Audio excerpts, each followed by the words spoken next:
Marc Ségalas, je travaille à l'Observatoire du Pic. Là, on peut apercevoir un morceau d'atelier. On est dans la coupole du coronographe au Pic du Midi. Et je suis Séverine, une membre des observateurs associés, membre de l'association qui se relaie toute l'année au Pic du Midi pour observer la couronne solaire. Je me présente Didier Laurent Burguière, je suis électronicien sur le télescope Bernard-Liot. Je m'occupe de la mise en service et de la maintenance de cet instrument.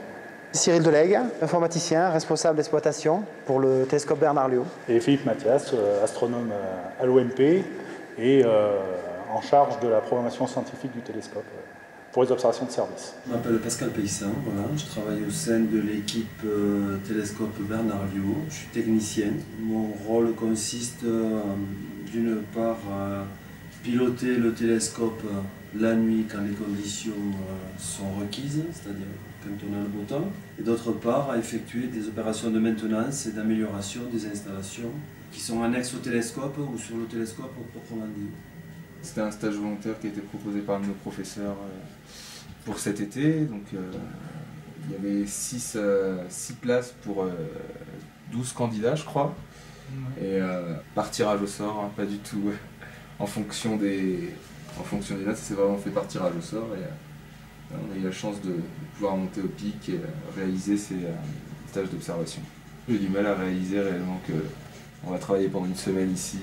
Je pense qu'à la fin de la semaine, je serai un peu fatigué, mais content quand même d'avoir pu participer à ce projet, quoi. Alors déjà, la première famille, c'est Observatoire. C'est l'Observatoire Midi-Pyrénées.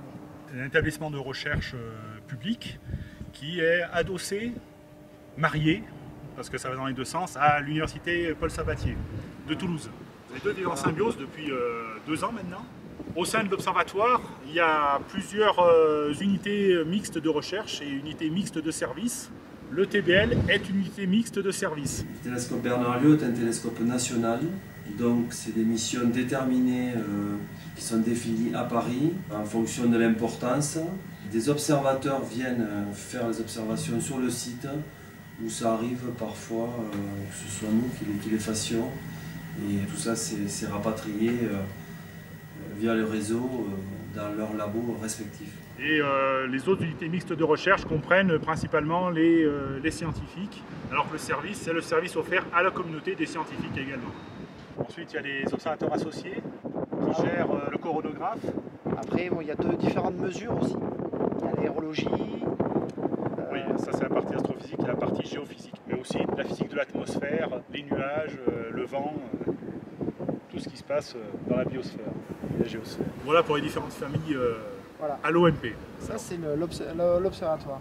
Après, il y a d'autres familles. D'autres observatoires qui sont installés sur le sommet. Il y a une partie qui est l'IMCCE, l'Observatoire de Paris, qui gère le télescope de 1 mètre. Le bâtiment interministériel et l'antenne TDF. Ce bâtiment est interministériel, donc il regroupe, outre TDF, l'armée. Il fut un temps, il y avait Météo France, mais il n'y est plus, je crois. Si, il y a toujours les capteurs de Météo France, mais le personnel n'est pas là.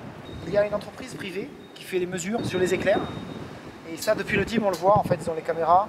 Ils filment l'antenne TDF pour, avec des images rapides pour faire analyser les mesures.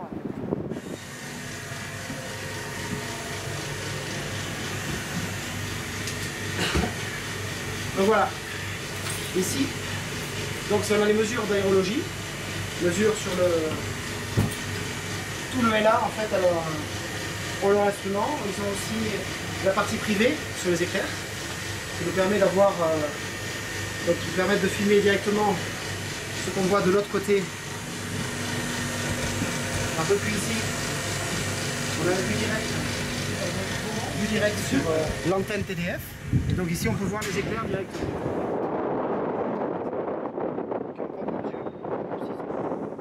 Ils y trouvent la résistance au froid, au chaud, aux UV.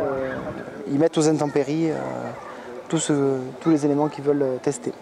Donc soleil, froid, humidité, écart de température, tout. Ah oui, ça c'est tout récent, ça je connais pas. Enfin, je l'ai pas fait. J'ai pas encore joué.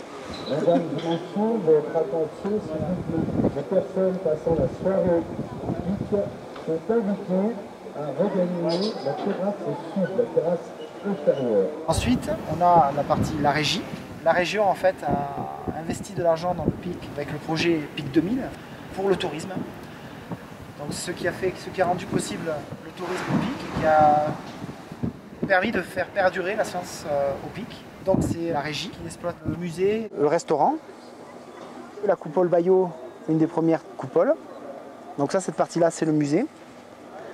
Le téléphérique. L'Observatoire du Pic du Midi, c'est quand même un mythe, c'est quand même un site qui est reconnu sur le plan national, même connu internationalement. Ils viennent sur un site sur lequel se fait toujours de la science. On voit beaucoup plus de monde qu'on a pu en voir il y a 15-20 ans.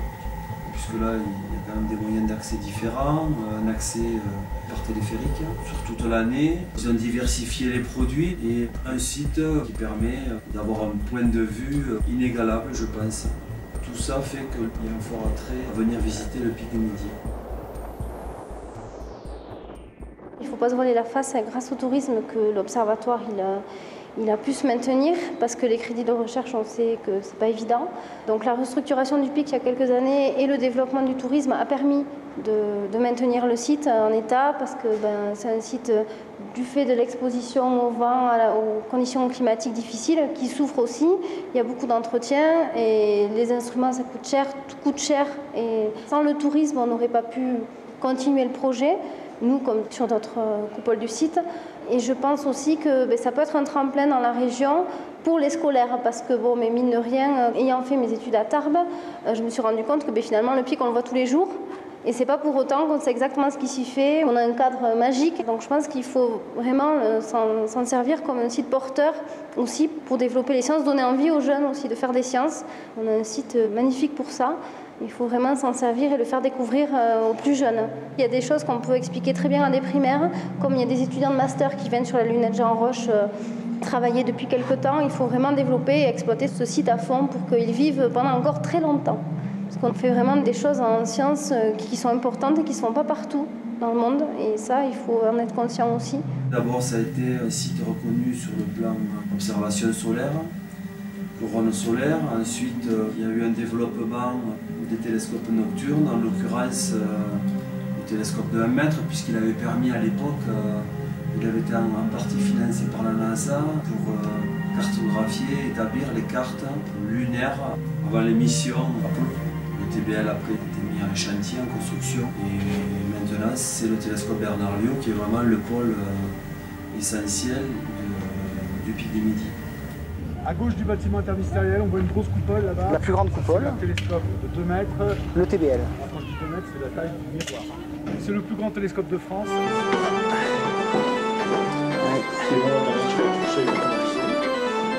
je suis tout ça que là, du matériel. J'ai ramené, en fait, je vous ai ramené un commerçant.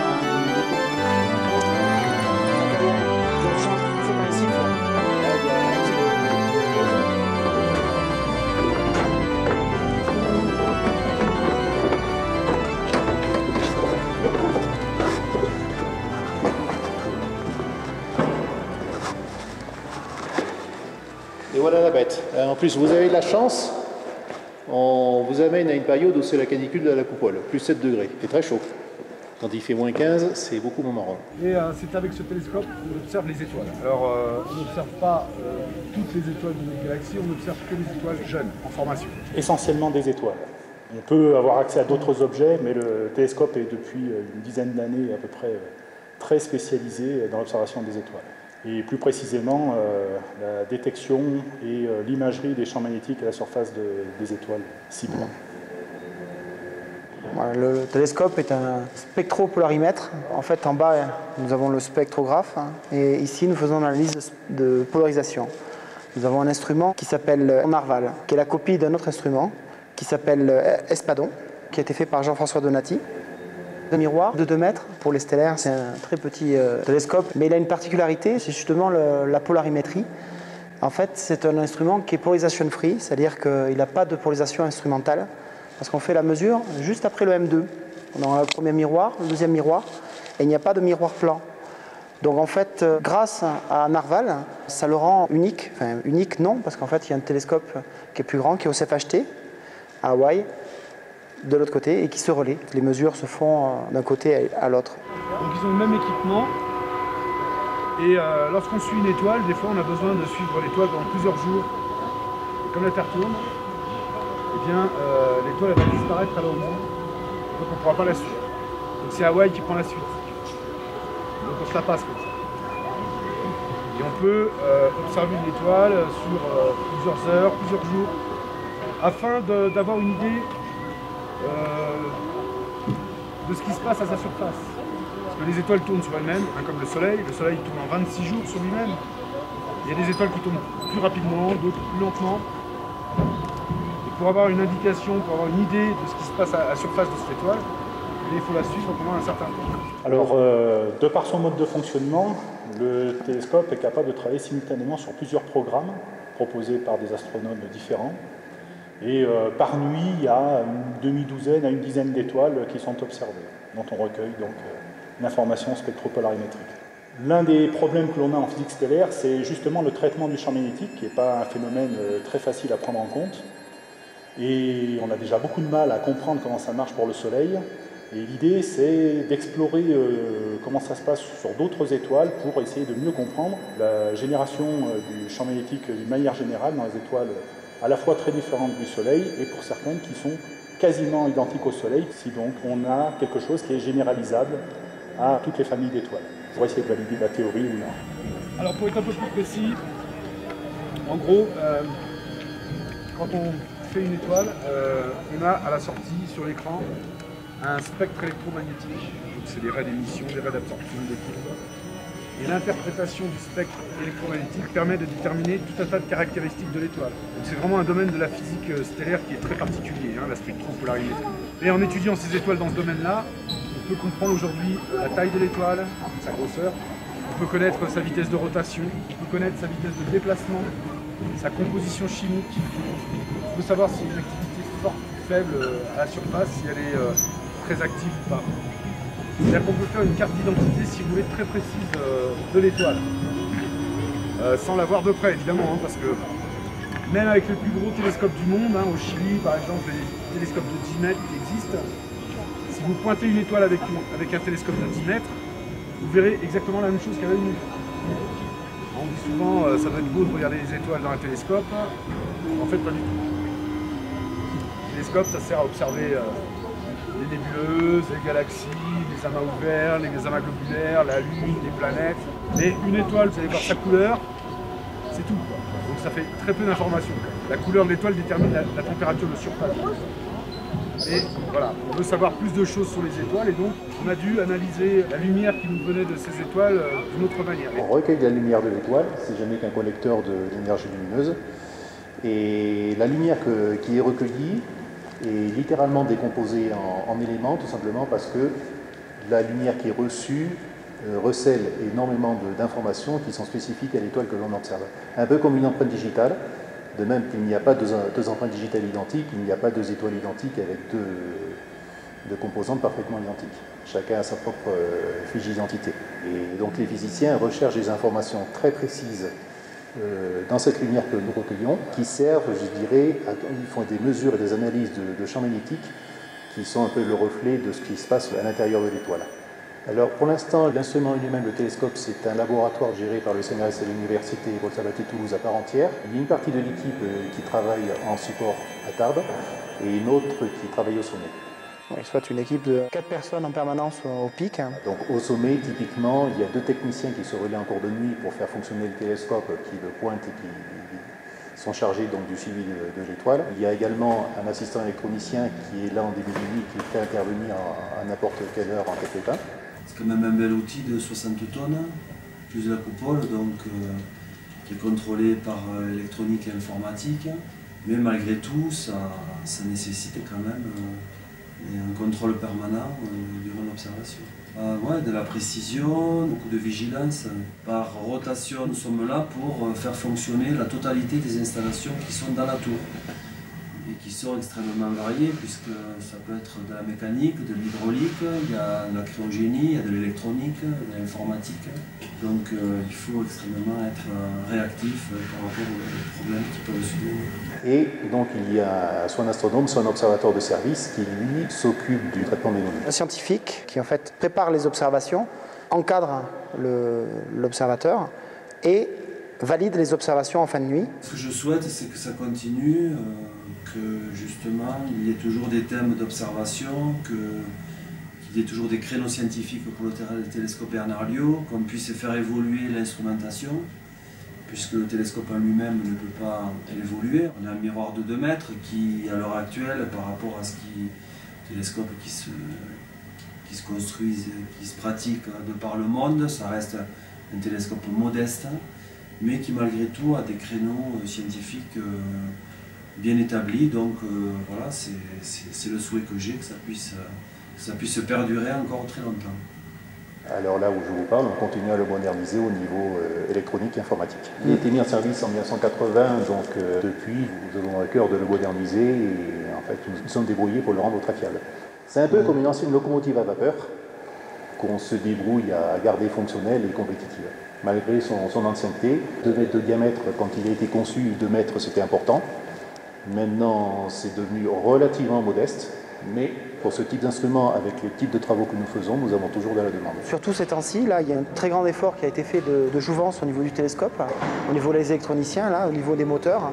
Tout a été modernisé. Donc en fait, on a des moteurs de contrôle à courant continu, qu'on appelle brushless, qui permet de contrôler le télescope de manière moderne, avec des bus de terrain modernes.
Les préoccupations, en priorité, c'est pendant les phases d'observation. Il y a des règles de sécurité à respecter, entre autres, par exemple, les conditions extérieures. C'est-à-dire qu'on ne peut ouvrir la coupole que si les conditions météo sont réunies, justement, pour pouvoir observer. Il y a des choses à surveiller, d'une part l'humidité, éventuellement s'il y a des chutes de neige, tout un tas de paramètres qui sont à surveiller. Et on dispose pour les surveiller de tout un tas de systèmes d'observation. Voici le DIM qui va nous permettre de mesurer la qualité du ciel depuis le pic jusqu'à dans l'espace. Ça nous permet au niveau du TBL de choisir les observations qu'on va faire. On regarde une étoile, on a 2 points différents. On voit de l'air qui monte, on voit cette partie chaude de l'air. Ça fait des petites des bulles d'air chaud. À des températures différentes. Donc on voit la turbulence. C'est un tout petit télescope et il regarde en gros les différences entre les deux trous et ça donne le degré de turbulence de l'atmosphère. C'est un instrument interferométrique plus qu'autre chose. Et on va expliquer les autres coupoles. Donc ici après on a le coronographe juste en dessous qui nous permet de voir la couronne du soleil. Toutes les observations sont faites par les astronomes associés. On est là bénévolement. Donc à la base moi je suis enseignante en sciences physiques, mais il y a plein de membres de l'association qui n'ont pas forcément de formation scientifique. Voilà, donc là on monte par équipe de 2. Toutes les semaines, l'émission c'est du lundi au lundi. pour observer le soleil en continu et particulièrement la couronne solaire. La couronne solaire, pourquoi l'observer? Tout simplement parce qu'on a quelques zones d'ombre en fait, sur le soleil, on connaît déjà beaucoup de choses. On sait à quelle distance il est, on connaît sa taille, on sait qu'il marche par un mécanisme de fusion. Mais il y a des zones d'ombre, particulièrement au niveau de la température, puisqu'au cœur du soleil, on sait qu'on a environ 15 millions de degrés Celsius. Et puis plus on s'écarte du cœur du soleil, on arrive à la surface du soleil à 6000 degrés Celsius. C'est comme si on s'éloignait d'un chauffage, donc c'est normal. Ce qu'il y a, c'est que la partie externe, au-delà, on est en interview. Ah d'accord. Du coup, je fais une interview pour non, mais c'est parce qu'il pourra couper au montage. Donc, en fait, le mystère, c'est que au-delà de la zone à 6000 degrés Celsius, en fait, on a une zone à 2 millions de degrés Celsius et on ne sait pas trop d'où vient cette élévation de température. C'est un peu un mystère pour les scientifiques. Autre mystère, c'est que les éjections de particules qui se font au niveau de cette zone, en fait, elles retombent suivant des lignes de champ magnétique, elles suivent les lignes de champ magnétique du Soleil. Et ce champ magnétique, on ne comprend encore pas bien comment il est produit et comment il est régi au niveau du Soleil. Donc il y a vraiment ces deux, entre autres, ces deux grands points d'interrogation au niveau du Soleil. Donc nous, notre but, c'est d'observer un peu ce qui se passe dans cette zone coronale, dans la zone de la couronne, d'archiver ces images et puis de mettre ça à disposition des scientifiques du monde entier pour étayer leur théorie en fait, pour essayer d'établir des modèles après et essayer de comprendre ce qui se passe. C'est pas du tout unique, il existe plusieurs coronographes dans le monde et aussi des coronographes embarqués dans les satellites. Donc maintenant on connaît bien la couronne solaire. On sait l'observer depuis l'invention du coronographe en 1930 par l'astronome français Bernard Liot. Et cette invention s'est faite sur le site du Pic du Midi. C'est un bel hommage qu'on lui rend là, puisqu'on a gardé... L'instrument a évolué bien sûr, mais le principe est toujours le même. Une lunette astronomique en fait, dans laquelle on rajoute un disque occulteur qui permet de masquer la grande luminosité du disque et d'observer cette partie coronale, cette couronne qui est beaucoup moins lumineuse. Donc si on ne masque pas le disque très lumineux, on n'arrive pas à l'observer. En fait, il fallait juste avoir l'idée, juste si je peux le dire comme ça, Bernard Liot qui a eu l'idée de construire ça, en fait, de mettre un disque occulteur pour pouvoir observer cette couronne. En fait, cette couronne, on l'observe quand on a une éclipse totale du Soleil, puisque la Lune passe entre la Terre et le Soleil, vient masquer cette grande luminosité du disque et on observe cette partie externe.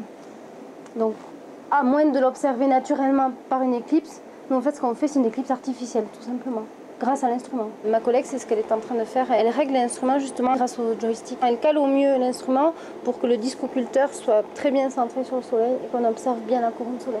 Notre rôle c'est ça, en fait, bien centrer l'instrument.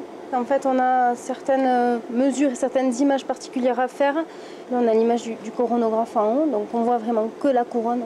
Et en plus, on a deux lunettes, comme le coronographe, sauf qu'il n'y a pas le disque occulteur, ce qui permet de voir vraiment le disque. Et du coup, on n'observe pas la couronne. Donc, on est à 10h-10 TU, qu'on appelle temps universel. Donc, c'est l'heure calée sur le Soleil. Et pas du tout l'heure qu'il est actuellement, puisqu'il est 2 heures de plus, horaire d'été, en France. Donc quand on note des manifestations, là on voit une belle arche au niveau du Soleil. On note toujours l'heure à laquelle on l'observe et on note bien sûr ça en temps universel. Donc nous sommes chapeautés en fait par un chercheur du CNRS attaché à l'Observatoire Midi-Pyrénées. Donc au départ, le projet a été monté par Jacques-Claire Noëns, l'astronome Jacques-Claire Noëns qui maintenant est parti à la retraite. C'est lui qui m'a mis le pied à l'étrier et bon, j'avais fait un stage en fait de recherche avec lui. J'ai découvert les observateurs associés, donc ça m'a tellement plu que je me suis lancée dans l'aventure. Depuis qu'il est à la retraite, maintenant le projet continue avec Laurent Coquelin, qui est aussi chercheur au CNRS rattaché à l'Observatoire Midi-Pyrénées.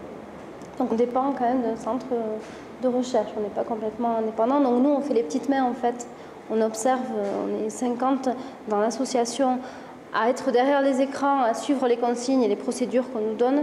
Mais après toute l'exploitation et dès qu'il y a un problème, on a une référence avec une équipe derrière technique. Il y a aussi des gens qui sont qu'on appelle les suivistes, qui se rendent disponibles plusieurs semaines par an.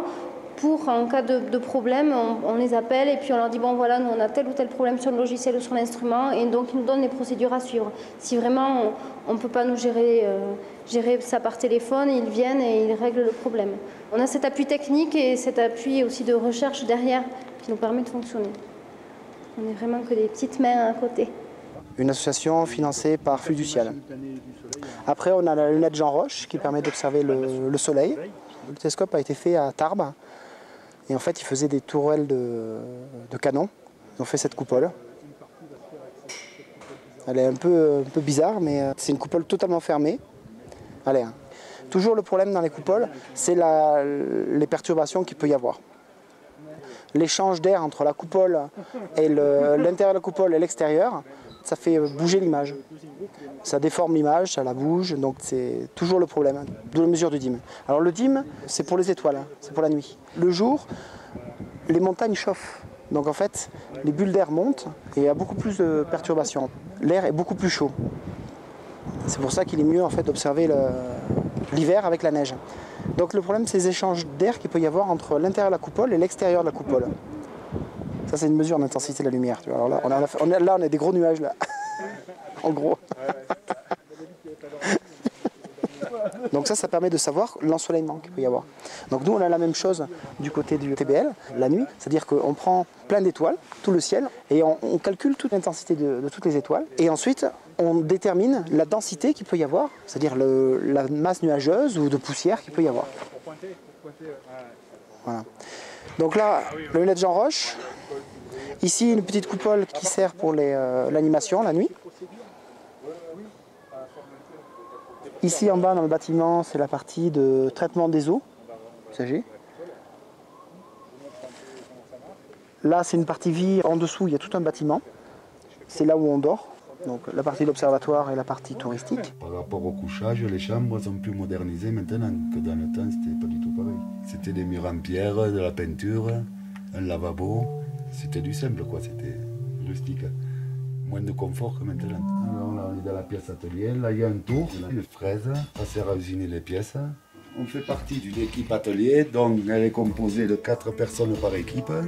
Dans chaque équipe, chacun a sa spécialité. Il y a un électricien, un mécano, électronicien. Moi, c'est entretien bâtiment. 3 équipes qui travaillent surtout maintenant ces coupoles, dépannage, entretien, déneigement l'hiver, c'est la priorité. Plus, on intervient sur des manips aérologiques, de l'accueil, sécurité incendie en parallèle avec le syndicat mixte.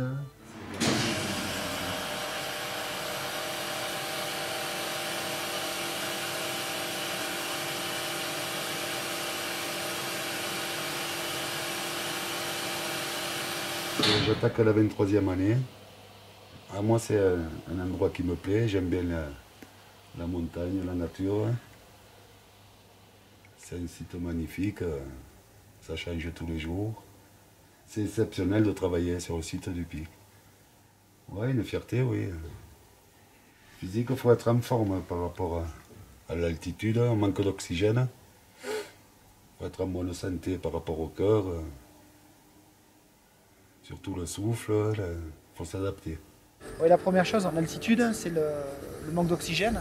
Le corps en fait est excité et ça se représente comme du stress. Là aussi, je ne sais pas si c'est toujours en activité, mais il y avait un service de médecine de montagne pour étudier la réponse du corps humain à des conditions d'altitude. Ah oui, avant il y avait des infirmières qui montaient en fait, ils étaient formés. Non, oui, c'est vrai. Ils ont fait beaucoup de tests. Techniquement, je pense que on est assez outillé pour travailler dans de bonnes conditions. L'ambiance, il faut être solidaire. On vit ensemble, on est la plupart du temps ensemble. On vit comme une famille. Ensuite, on va passer de l'autre côté. Donc justement, une animation juste en bas. Ensuite, vous avez 3 autres coupoles. Alors à droite, c'est le sidérostat qui transmet l'image du soleil en direct dans l'espace astronomique. Donc là, ils font un tour panoramique, ils expliquent tout le pic. Ici, une coupole pour faire de la planétologie.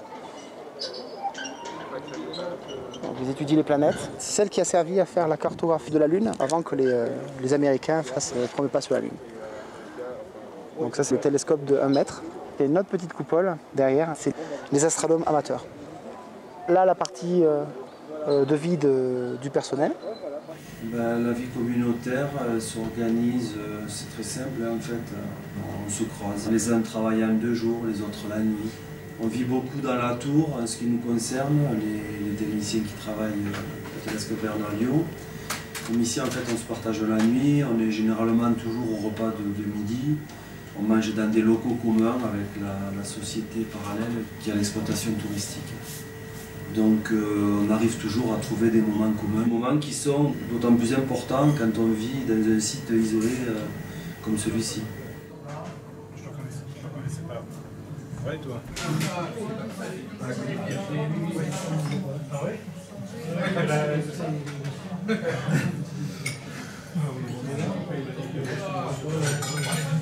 Il y a 3 fois 2 écrans.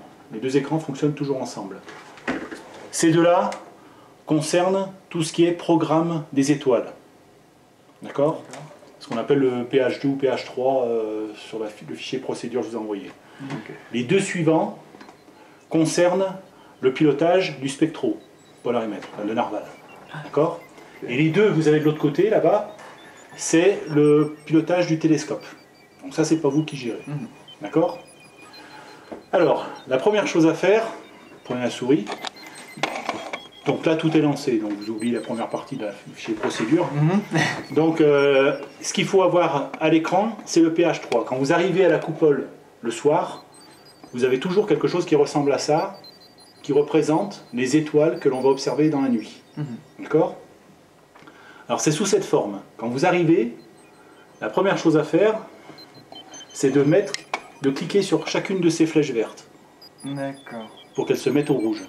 Quand elles sont en rouge, ça veut dire que ces étoiles-là, avec leurs coordonnées et tout, sont visibles par narval d'une part et par le télescope d'autre part. Ensuite, vous avez 3 onglets très importants sur la droite, là, les plus là. Vous voyez? Alors, si vous cliquez sur celui du haut, là, vous avez la base de données qui correspond à toutes les étoiles de toutes les missions de tout le semestre. Donc, vous en avez quelques centaines en principe. D'accord? Ça, c'est à vous de voir en fonction de la météo. Si les étoiles du programme, elles ne conviennent pas, par exemple, on a choisi des étoiles qui étaient observables dans cette partie du ciel qui est plein de nuages alors que là-bas il fait beau, eh ben, il faut choisir des étoiles là-dedans. D'accord? Ça, c'est le numéro de la mission. Alors, vous considérez que les 3 derniers signes, N02, N07, c'est par ordre d'importance. La mission N01, c'est la plus importante. Ensuite, on a N02, etc. jusqu'à N08. D'accord? Donc, a priori, il vaut mieux taper dans N01 que dans N08. D'accord? Voilà, parfait. Alors, ça marche d'enfer, c'est au niveau des plus grands télescopes au monde, hein, ce système-là. Il n'y a qu'un seul petit défaut, c'est que c'est pas rafraîchi en direct. Alors, donc maintenant, on va dire qu'il va faire beau cette nuit, et que tous ces objets vont être observés. Une journée typique, s'il fait beau, on se donne rendez-vous à 6h30, 7h au labo en bas, donc en dessous du coronographe, et on vient de suite allumer l'instrument, puisqu'il y a une procédure, il y a à peu près 1 heure pour que l'instrument puisse être opérationnel et faire des photos. Donc on met l'instrument en route, on a une demi-heure d'attente de refroidissement des caméras. Pendant cette demi-heure-là, on déjeune et on remonte observer. Donc on peut observer là... En été, la mi-juillet, on peut observer de 8h30, 9h le matin jusqu'à 19h. Si le ciel est bon, il n'y a pas de souci. Et après, le soir, on éteint les ordinateurs, l'instrument. Ça prend aussi 1 heure, 1 heure et demie. Et après, on fait tout ce qu'on appelle le montage de film. Avec toutes les photos qu'on a prises dans la journée, tous les clichés, des lunettes et des coronographes, on fait des montages de films qu'on envoie ensuite sur une base de données qui est mise à disposition des scientifiques du monde entier.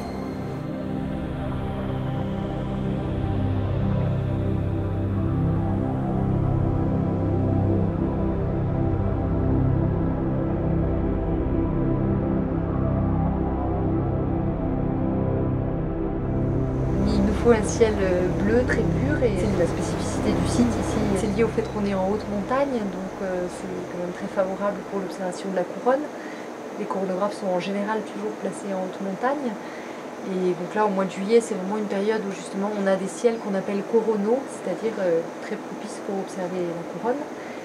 Et ça permet d'avoir une finesse des images qui est beaucoup plus grande et qui est très importante pour la couronne, plus que pour d'autres observations. Après, bon, vous nous demandiez qu'est-ce qui peut parfois perturber, c'est la poussière, la pollution. Oui, il y a parfois des avions, effectivement, et c'est vrai que les traînées ont un impact sur l'image. Et à ce moment-là, les images, il faut les supprimer, on ne peut pas les conserver. Il y a aussi toutes les difficultés de pollution lumineuse, mais ça ne nous concerne pas nous, puisqu'on observe de jour. Mais c'est vrai qu'à l'observatoire, c'est un thème très important pour les astronomes, tout ce qui est la question de la lumière. C'est pas toujours facile à faire entendre.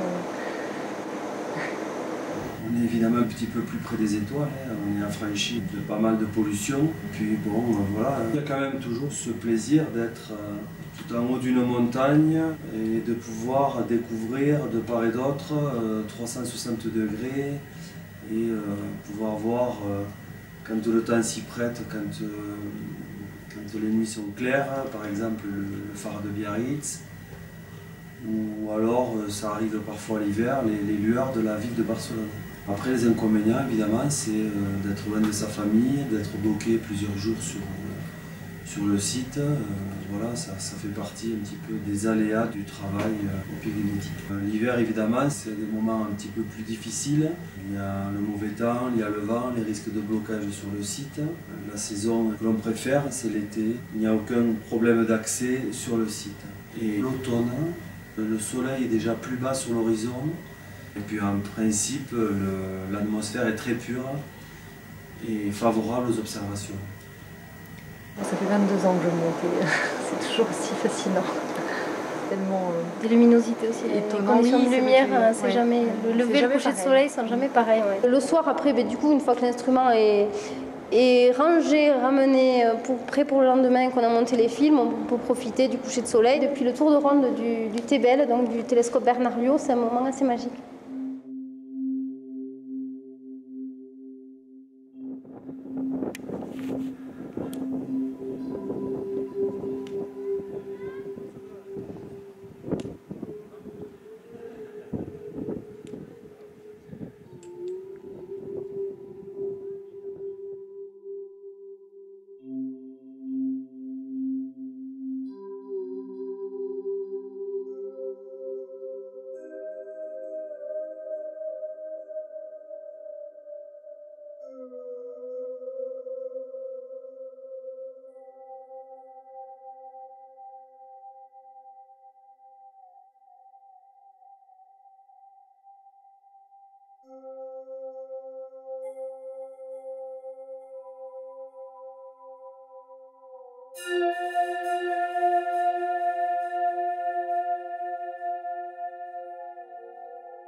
sécurité.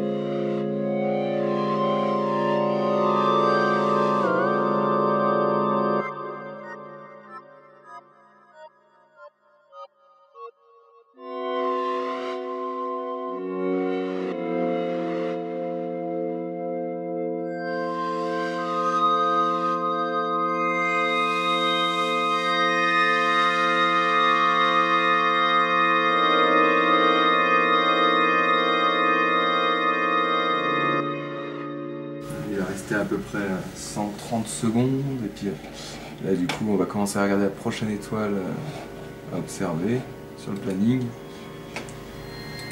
On a un programme pour la nuit avec à chaque heure différentes étoiles à observer et le but c'est d'être dans les temps quoi. Observer, réussir à boucler tout le programme en une nuit, réussir à observer toutes les étoiles qu'on nous a demandé d'observer. Ici dans le bureau d'à côté, il pilote le télescope, la coupole. Et là, nous, on lance les acquisitions, en fait, tout simplement. On regarde si le temps de pause est correct, s'il n'y a pas trop de bruit dans le signal qu'on reçoit aussi. Parce que ça fait longtemps qu'on ne l'a pas regardé. Là. Ah, bah, quand on a une étoile très brillante, on peut saturer en photons la CCD. Résultat, ça fait un peu comme une surexposition. Et du coup, on n'a pas les bons relevés, quoi. On a tout simplement une surexposition et du coup un mauvais spectre en sortie.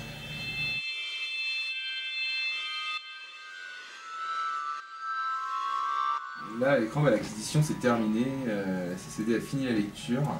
Ça va être le moment de bouger le télescope pour viser une autre étoile. On va pouvoir aller observer la coupole tourner.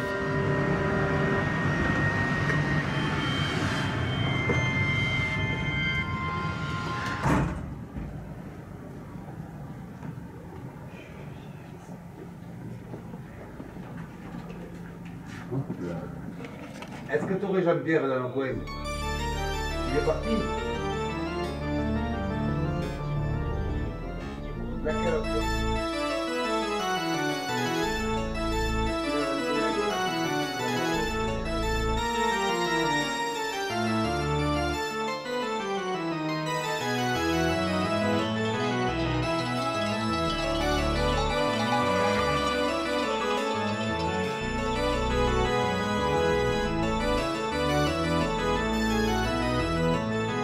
Venez nombreux au pic. Venez nombreux découvrir le site, profiter des Pyrénées tout en respectant, n'oubliez pas de respecter la nature. Et venez profiter de ce site merveilleux qui est le Pic du Midi. Vous apprendrez, je suis sûre, plein de choses, même si au départ les sciences c'est pas trop votre truc, et bien, je pense que vous avez des choses à découvrir et vous serez toujours émerveillé du site, quelles que soient les circonstances. Et surtout n'oubliez pas que souvent en plein il fait pas beau. Et allez voir la webcam du pic et souvent on est au-dessus des nuages, donc venez profiter de la hauteur et observer nos Pyrénées, voir comment elles sont belles.